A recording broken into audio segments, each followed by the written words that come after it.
All right, well, welcome. Like I said, my name is Dr. Paul Sloan. I'm a chair of theology here at HBU. And this seminar is kind of a joint effort between our School of Christian Thought and our Houston Theological Seminary. Today we are really grateful and privileged to hear from Dr. Logan Williams. Dr. Williams holds a PhD from Durham University in theology and religion. His first book, which is currently in review, is entitled Love and the Shared Self, Christology and Ethics in Galatians. He's currently co-authoring a volume on divine embodiment in Paul, divine embodiment and selfhood in Paul, as well as working on the Coptic manuscripts of Ben Sira. His academic interests are broad, as you will be able to tell from today, including everything from priesthood, ontology, notions of purity, Jewish and otherwise, and he is quite adept at languages. One thing that's been great about getting to know Logan and becoming friends with him over the years, I first met him actually when we were both doing some grad work at St. Andrews, and he's just been a great friend to me over the years. But especially I've just learned a lot from him. So those of you who know him from the field of biblical studies will know him for his penchant of just occasionally replying to you in another language. Every now and then I'll just text him and he'll respond in Hebrew and be like, right? I'm like, no, man, I don't know what you just said. So he's going to bring some of that expertise today. So really grateful. He's going to talk on Mark 7, notions of Jewish impurity, the digestive system, and the food laws. So I'm going to hand it over to you now, Logan. Yeah. Thanks, Paul, for that far too generous introduction, but I appreciate your friendship as well. And many of you, thank you so much for coming. This is like the one academic event I've actually done and publicized, and I'm very grateful that you all came out to listen to this paper. So shall we just jump in so that we can make the most of our time together? I'm going to share my screen. If something doesn't work, please let me know. I assume you can see this. Yeah. Not my paper, but my yes, I can see it here. But the PowerPoint, yeah. I can't see the chat, so if there are any problems, just interrupt me. Okay. So this paper is called The Stomach Purifies All Foods, Jesus's Anatomical Argument in Mark 7:18 through 19. So, did Jesus oppose common features of ancient Judaism, such as dietary regulations and the ritual purity system? Answering in the affirmative, N.T. Wright, for example, contends that Mark's Jesus, quote, insists that genuine purity is a matter of the heart, for which the normal purity laws, and hence one of the major definitions of Jewishness and Jewish loyalty, are irrelevant. In recent decades, however, scholars have pushed back on this sort of interpretation by rereading the Gospels with close attention to ancient Jewish halakhic thinking, and here are some of those, for example. However, Mark 7:18 through 19 nevertheless remains a difficult passage for these scholars. This is usually translated something like this. Here's the Greek and here's the English. Do you not understand that whatever goes into a person from outside cannot defile, since it enters not the heart but the stomach and goes out into the sewer? Thus he declared all foods clean. Joel Marcus's comment that this constitutes an explicit revocation of the OT kosher laws ascribed to Jesus by Mark nicely summarizes the traditional interpretation of this paragraph. Two aspects about this text could support this conclusion. First, the assertion that everything outside going into a person is not able to defile them could be understood as a rejection of food regulations in Leviticus. And secondarily, the participial phrase katharizon panta tabromata, or thus purifying all foods, may seem to overturn the view that some animals are forbidden to eat. But there are numerous reasons to doubt the traditional reading. As Yair Furstenberg points out, no biblical source actually suggests that contamination can spread through ingestion. In the Hebrew Bible, eating, unlike emission or discharge, is not a means of transferring defilement. Now, we may buttress this argument. The Pentateuch never insinuates that it's sinful to contract ritual impurity. For this reason, eating non-kosher foods could not be morally prohibited on the putative grounds that eating them ritually defiles. In other words, eating non-kosher foods doesn't defile you ritually, doesn't contaminate you, but they're still wrong to eat. Therefore, one can agree with the statement in Mark 7:18, nothing that goes into a person can defile them, and still affirm that eating non-kosher foods is wrong. However, this may be perplexing to some, given, for example, Leviticus 11:43 through 44, which reads, Al tishakzu et nashlatechem b'chol asher tashoetz v'lo titam'u bahem v'nitmehem bam, ki ani Adonai Elohechem v'hitkadishem v'chayitem kadoshim ki kadosh ani, v'lo titam'u et nashlatechem b'chol asher taromesh ala aretz, which can be translated like, you shall not draw abomination upon yourselves through anything that swarms. Sorry, there it is. Oh, wait for it. There you go. You shall not draw abomination upon yourselves through anything that swarms. You shall not make yourselves impure therewith and thus become impure. For I, Adonai, am your God. You shall sanctify yourselves and be holy, for I am holy. You shall not make yourselves impure through any swarming thing that moves on the earth. Now note, however, that there is no prescription for ameliorating this kind of defilement, for example, washing. So in a passage like this, we're not dealing with the issue of contamination, but the issue of impurity as a metaphor for becoming morally abhorrent. So what is at issue at stake in Mark 7 is the issue of contagion, or what I will call, or what is usually called, ritual impurity. For example, this is the kind of issue we're talking about here. If I touch a dead human body, which would make me impure, and then I go touch a piece of bread, and then I sell that bread to somebody else, and then that person eats that bread, will that person become impure? So that's the issue we have in Mark 7. The issue is specifically the issue of contagious impurity, not general moral impurity or impurity as a metaphor for being morally abhorrent. Okay. However, Mark 7:19c, katharizon pantata bromata, thus purifying all foods, still presents a bit of a problem. So we're returning to Yair Furstenberg's article. He provides a plausible reading of Mark 7:18 that does not require us to conclude that the verse amounts to an opposition to kashrut. And yet he considers that this phrase, purifying all foods, to be an extreme interpretation of Jesus's words in 7:18, which mistakenly construes his words as a rejection of all Pentateuchal food regulations. Now, these kinds of redactional theories that Mark added this phrase to interpret the historical Jesus's words, or later scribes added it to Mark's gospel, are ubiquitous in scholarly interpretations of this passage. By contrast, in this paper, I hope to provide a plausible rereading of the phrase purifying all foods, katharizon prantata bromata, which does not require this conclusion. In concert with numerous early Christian readings of this phrase, I proffer one, that the phrase katharizon pantata bromata constitute a part of Jesus's speech and is not a narratological aside. And two, the argument in Mark 7:18 through 19 is that food which is ritually defiled by unwashed hands is unable to defile a person because the stomach is an agent of purification which renders all defiled foods clean. So first, let's articulate problems with traditional interpretations of this passage. If the statement, cleansing all foods, assuming that Jesus is the subject of this verb, contradicts the entire system of kashrut, i.e. kosher eating, then two interpretative options present themselves depending on how we construe the verb. The first possibility is that katharizon has a factative meaning, that Jesus is, in that moment, causing all foods to be clean by this very statement. Now, most English translations, by using the word purify, follow this reading. In this reading, by speaking this very sentence, Jesus called all previously prohibited foods to be permitted from then on to eat. But this interpretation comes with a number of difficulties. The description of the digestive system in 7:19 functions as an explanation for the reason why nothing that goes into a person has the capacity to defile. Everything going into a person is not able to defile them because it does not enter into the heart but goes into the stomach, and so on.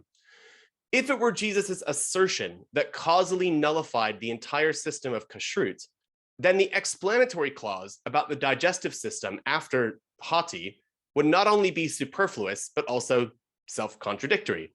The reason that food is unable to defile a person would be because Jesus says so, not because of anything pertaining to digestion. Furthermore, Jesus castigates the disciples for not understanding that what goes into a person is unable to defile them. If Jesus were causing all foods to be clean in that moment by speaking this sentence, how then could he criticize the disciples for not understanding this principle? Jesus' dissatisfaction with the disciples on this point implies that he takes this to be a universal truth about ritual purity that they should already have understood, not something that becomes true in that very moment. Now, the second interpretative possibility is that Jesus is asserting that no food has ever been unclean in the first place. So although the word katharidzein usually means to make clean and thus to purify, it can also be used with an analytic sense to state that something is clean or has become clean. The number of examples in Leviticus for this, Greek Leviticus. But if this sense is operative in Mark 7:19c, it brings a deep incoherence to this passage. In this very section of Mark, Jesus' accusation against the Pharisees is that they are excellent at rejecting the commandment of God by holding fast to their tradition. He goes on to list ways that certain traditions keep them from obeying explicit commands articulated by Moses, leading them to invalidate the word of God. So if Jesus were denying that any foods were ever prohibited, it would surely amount to invalidating the word of God, thereby rendering his accusation against the Pharisees obviously hypocritical. As Matthew Thiessen puts it, how likely is it that Mark would stress obeying God's commandments in a story in which Jesus rejects God's commandments as they pertain to the consumption of impure animals? Now, I will say that there are many other revisionist interpretations of this passage, but for time reasons, I will admit my objections to them here, and we can discuss them in the Q&A if you are interested. But we will move on. So a common thread running through nearly all modern interpretations of Mark 7:19c is that Jesus is taken as the subject of the participle katharidzein, which is the verb purifying. But there are reasons to be skeptical of this. The standard interpretation would require the participle katharidzein to modify a verb 35 words removed. It would have to modify lege. Jesus said to them, ... thus purifying all foods. Katharidzein would then have to break from the quotation of Jesus's word, the very long quotation of Jesus's words, and then resume the clause that stands before the long quotation of his speech. This would be the only instance in Mark's gospel in which a participle follows direct discourse while also modifying the main verb of the clause which came prior to that discourse. In light of how awkward this participle would be in this reading, we should be open to exploring the possibility that katharidzein is not a narratological aside that modifies lege and rather constitutes a part of Jesus' speech in 7:18 through 19. And this is, in fact, how it is interpreted in the punctuation of the NA 28, which places a question mark after katharidzein pantatabromata, thus implying that it's part of Jesus' speech. I'll also make a note that scribes are usually in the habit of clarifying things in the text if they add or change things. And this would be a very incredible instance of scribes trying to clarify something with an incredibly awkward participle if this is a scribal emendation. So I think that's another argument against that hypothesis. Okay, right. So for example, not because it does not enter into the heart, but the stomach and into the latrine, and then end quotation, thus he declared all foods clean, but rather because it does not enter into his heart, but the stomach and is expelled into the latrine, thus purifying all foods. So taking katharidzein pantatabromata as a part of Jesus's speech is not a new idea. The variant katharidzein with an omicron rather than an omega, attested by not a few manuscripts, likely suggests that scribes thought that the subject of the participle was the digestive processes in the previous clauses, and they sought to correct Mark's putatively unclear reading of Jesus's speech. So Euthemius Zigabenos, in his 12th century commentary on the canonical Gospels, utilizes a text that has katharidzein with an omicron and understands the subject of the neuter participle as the processes described in 7:19a through b. So he says, the phrase katharidzein pantatabromata means leaving behind clean food, for I say, when the filth has gone out into the sewer, it leaves the pure food inside, which nature evidently retains inside the body. So Euthemius doesn't take this as a narratological aside, understanding the impact of Jesus' speech, but rather sees it as a part of the logic of his speech. So Euthemius clearly considered the subject of the neuter participle to be this digestive and excretion processes, and there's no indication that he thinks the clause breaks from Jesus's own words. As a side note, this would mean that the neuter participle is in apposition to the entire clause preceding, but we can talk about that in the Q&A if you have more interest in the syntax there. So it is possible, therefore, that the scribes who initially altered the text from katharizon to katharizon may have believed that they were clarifying Jesus's own assertion about the effect of the digestive system on food, rather than an authorial aside about the effect of Jesus's speech. Now, Syriac translations. So multiple Syriac translations suggest a similar line of interpretation.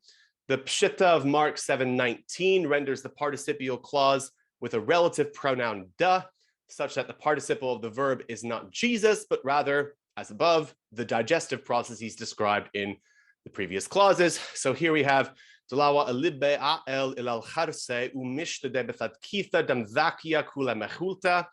And that is because it does not enter the heart, but into his stomach, and it is cast out in excretion, which purifies all the food. And if you may have heard that there's a play on words between bethadkitha and damzakia, because excretion and purifies have the same root in Syriac. So it's the purgation which purgates all the food, maybe, is a way of translating it.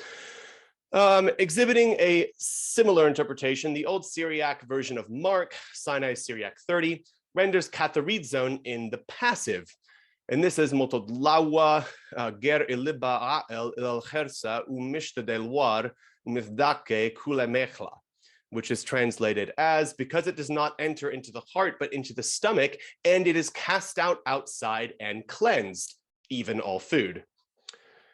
Now, these Syriac translations may betray weird Greek versions, maybe, or it may be that both the Syriac translations were attempting to draw out what they understood to be the sense of the phrase with katharizon or katharizon. In any event, whether it was a Greek scribe or the Syriac translators attempting to clarify this phrase, the important point is that very early readers of the Gospels were interpreting the final phrase in Mark 7:19, purifying all foods, as Jesus's own comment about the digestive system rather than a narratological aside. And as will become clear, my proposed reading of Mark 7:19c closely aligns with these early interpretations. Now, it is understandable that many early and modern interpreters have considered Jesus to be the subject of katharizon. Indeed, when Greek students first learn circumstantial or adverbial participles, they often learn that the subject of the nominative circumstantial participle, which is what we have in katharizon, must be identical to and agree with the subject of the main verb that it modifies. So seeing as the subject of the more proximate verbs, eis poruetai and ek poruetai, is a neuter noun, ta xothen, the thing outside, it seems to rule out the possibility that the masculine participle, katharizon, modifies either or both of these verbs. Thus, Jesus, the implied subject of lege in 7:18a, must therefore be the implied subject of the masculine singular participle. So again, this would mean that Jesus is doing the purifying of all foods. Now, however, while most of the time the nominative circumstantial participle will have the same subject of the verb that it modifies, whereas the genitive absolute is used when a circumstantial participle has a different subject, in Koine we do find instances of what we could call the nominative absolute participle. Now, nominative absolute participle is a circumstantial or adverbial participle which has a subject different from the main verb that it modifies, while remaining in the nominative as opposed to switching to the genitive. You can see a really clear example of this in Acts 19:34.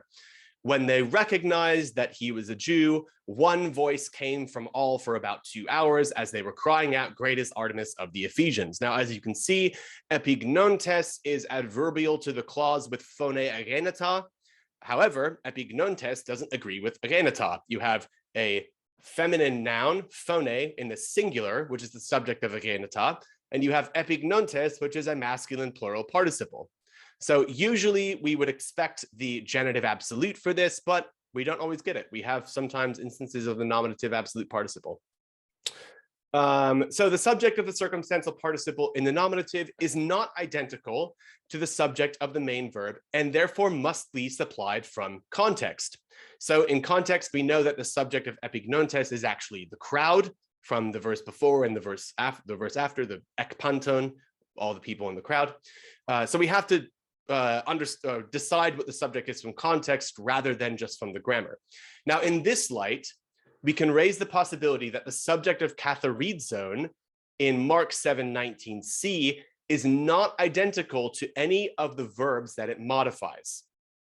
So, my suggestion, I propose that katharizon circumstantially modifies the verbs eis peruitai and ek peruitai. I think I have it here again. Yep, I'll just put it up there for reference.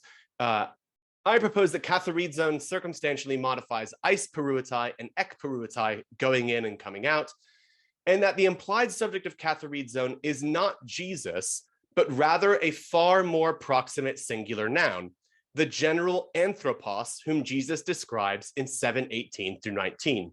Now, anthropos and its pronoun autos are used 3 times in the preceding clauses, and this provides a masculine noun which is reasonably proximate to katharizon as opposed to Jesus, and could easily function as its subject. In which case, we could translate Mark 7:18 through 19 in the following way. Do you not understand that everything outside going into a person is not able to defile them, because it enters not into their heart but into the stomach, and is cast out into the latrine, thus the person purifying all foods? In other words, the clause communicates not that Jesus purifies all foods through his speech, but rather that a person purifies all foods through digestion. Now, this syntax may appear quite strange to some, but in support of this rendering, we may observe a few texts in the Septuagint that have a similar use of the nominative absolute participle. I'm sorry for the amount of text we're going to see on this slide, but I really think it's helpful to see all these together. So in Isaiah 28:5 through 6, we get, in that day, the Lord Sabaoth will be the garland of hope, which is woven of glory to what is left of my people. They will be left with a spirit of judgment, justice, and strength, the Lord preventing destruction. In this text, kurios is not even a constituent of the main clause, but it is the implied agent of the verb kataleithesontai, and it also occurs in the sentence previous, so it's like close by in the mind. However, the subject of the nominative participle koluon, preventing, which is circumstantial to kataleithesontai, can be gathered from the context to be kurios. So similarly, in Psalm 103:13 through 14, we find a similar turn of phrase. From the fruit of your works, the earth will be fed, thus you causing grass to grow for the cattle. Now, the participle exanatelon is circumstantial to the passive verb chortasthesetai. But again, the subject of the participle is you, and is not identical to the main verb, but is rather the implied agent of the passive verb which the participle modifies. So here, by the way, I've put the in green where the participle is picking up its subject from, and the 2 reds are the main verb and the participle that modifies it. So I suggest that a very similar construction is happening in Mark 7:19. Mark uses katharizon as a nominative absolute circumstantial participle to modify eis peruitai and ek peruitai, but the subject of that participle is not the subject of those main verbs, which is the thing outside, but rather their implied agent, which is anthropos. So I'll let you look at this for a sec, just to see the similarities between them. It's just a lot of text, so I'm aware this might be a lot to take in. Oh, sorry. Okay, and to buttress this, I have a chart. So we have a main verb, then we have the implied agent of that verb, and then we have a participial clause and an implied subject of the participle. And in each sense, the agent that is perceived to be acting in the verb is what is picked up by the participle. So they will be left is done by the Lord, preventing destruction. The subject of preventing destruction is the Lord. The earth will be fed. Who is doing that? It's you, i.e. the Lord, thus causing grass to grow. And who is the subject? It's you. Then we have that which is outside going in and is expelled. We have the implied agent of that is a person who is putting it in their mouth and then expelling it, thus purifying all foods. And the subject is a person. Great. Moving on. Okay. Now, in this interpretation of Mark 7:19, food that has been ritually contaminated by hands is not able to defile a person because each person, through the operations of their digestive system, purifies any food entering the body from ritual defilement. To put it simply, ritually contaminated food cannot defile humans through ingestion because humans purge all foods from ritual contamination through digestion.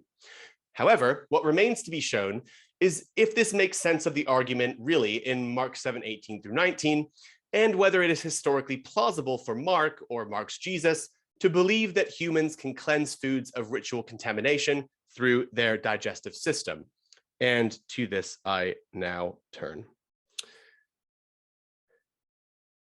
Now, we should first look at how Jews thought about the relationship between ritual defilement and human excrement.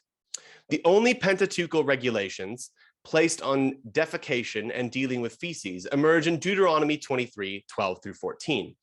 But despite identifying excrement as an unseemly thing and regulating its disposal, it has to be put outside the camp, the passage never actually says that excrement is ritually unclean or that it can transmit any kind of defilement.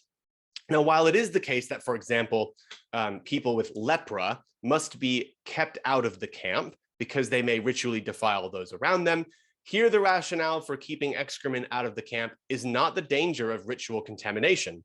Now, as Christine Hayes notes, this silence on the ritual impurity of excrement coheres with the tendencies of the ritual purity system more broadly in Leviticus. She writes, Israel's priests did not declare urine, feces, nasal mucus, and the like to be impure as many other societies did and do. Instead, they specifically chose substances and their physical states associated with death and sexuality in order to construct their symbolic system. Now, several other early Jews also did not consider excrement to be ritually impure. In his comments in Bellum Judaicum, Josephus reports on what he deems as the peculiar and confusing defecation habits of the Essenes. One important aspect is his comment about their practices of washing. He writes, although this easement of the body is natural, i.e. defecation, yet it is a rule with them to wash themselves after it, as is customary for those who are defiled. Josephus's comment implies that defecation and excrement, in his view, don't have the capacity to make one ritually defiled, or else why would he be confused about their washings? Such that one shouldn't usually have to perform washings after defecation. Now, given that Josephus's comment make it sound as though this practice is peculiar to the Essenes, he betrays the assumption that he, and likely many other Jews, agreed that excrement was not a source of ritual impurity. It's important probably to note also that it's not clear if Josephus believes that the Essenes think that excrement can defile a person, or if he's just noting that there's a commonality between the practices of ameliorating ritual contamination and the practices that they do after defecation. Moving on. The Mishnah is far more explicit than Josephus. Mishnah Makshirin 6:7 says that the following are neither susceptible to uncleanliness nor impart uncleanliness, elo lo mitamim velo makshirin, sweat, odorous pus, and excrement, hari, and blood issuing from them, and the excrement of the one who drinks the waters of the rivers of Tiberias, even though they, the waters as excrement, come out clean.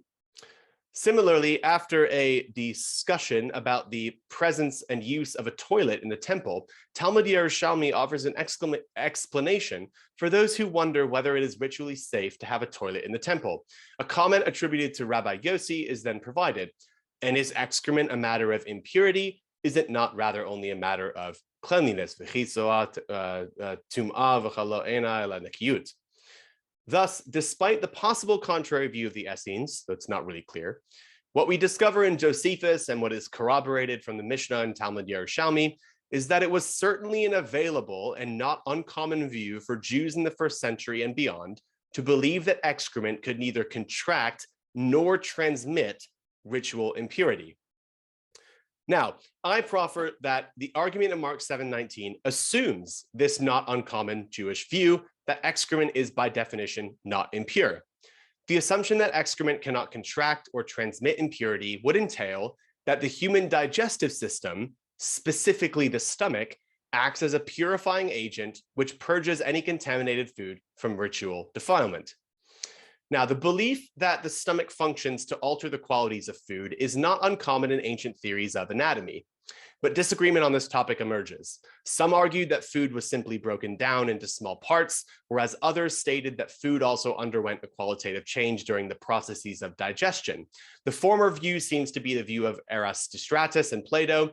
Galen, by contrast, insists in his Natural Faculties that food undergoes transformation, metabole, in the digestive system. As evidence of the stomach's transformative function, Galen points to the existence of excrement in the intestines. Here he writes, "And how could the feces be generated right away in the small intestine? For what is there in this organ more potent in producing alteration than the factors in the stomach?" Well, before Galen, Aristotle proposed a similar model. Aristotle summarizes the digestive system in three major parts.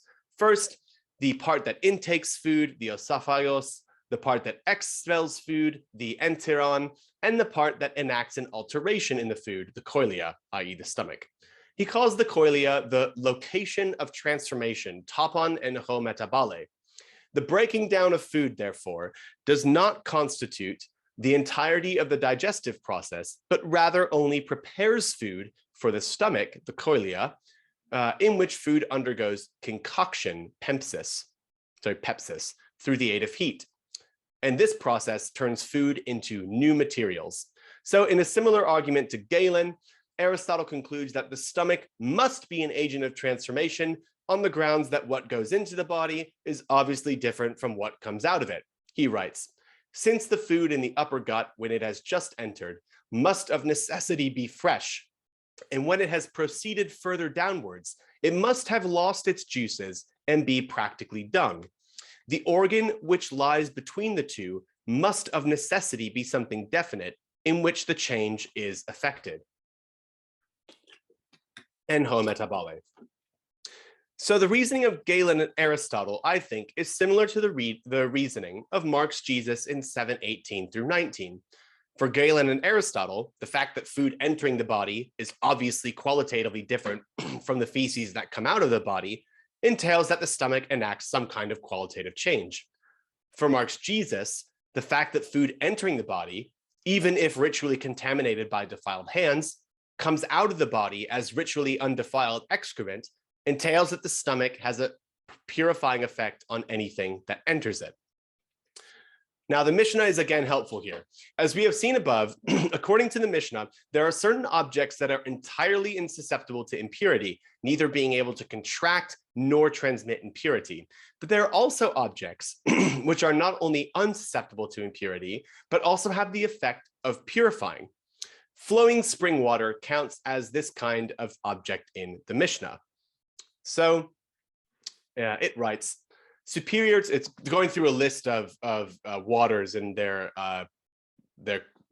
ritual status. So this is at the end of that long list. Superior to them, the previous waters, are smitten waters, which purify when flowing.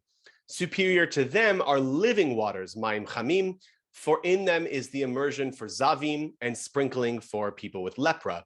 And they are valid for the preparation of the Chatat waters. So living water is considered unable to transmit impurity because unlike stagnant waters, such as small ponds, living water only has a purifying effect on that which comes in contact with it. The Mishnah concludes this from the premise that living waters can purify unclean persons, as in Leviticus 15:13. Now, the Mishnah's ruling here also helps us see the anatomical argument of Mark 7:18 through 19. Defiled food going into the stomach is unable to transmit impurity to the person because the stomach only has a purifying effect on that which enters it. The Mishnah concludes that living water only has a purifying effect from the premise that impure persons are cleansed by living water. Similarly, Jesus argues that the stomach is a purifying agent probably from the premise that excrement cannot become ritually unclean. Believing that ingesting defiled food can defile the person is akin to believing that the immersion of someone with lepra in living water can defile the living water. So Jesus' argument in Mark 7:18 through 19 would therefore run in the following way. 1, some foods that go into the body are actually indeed contaminated with ritual defilement through being touched by defiled hands, for example. But 2, all excrement made from food cannot be ritually impure. Therefore, 3, the person, specifically their stomach, which produces excrement, purifies everything that enters it from ritual defilement. Therefore, 4, nothing that enters a person and goes into the stomach is able to defile the person.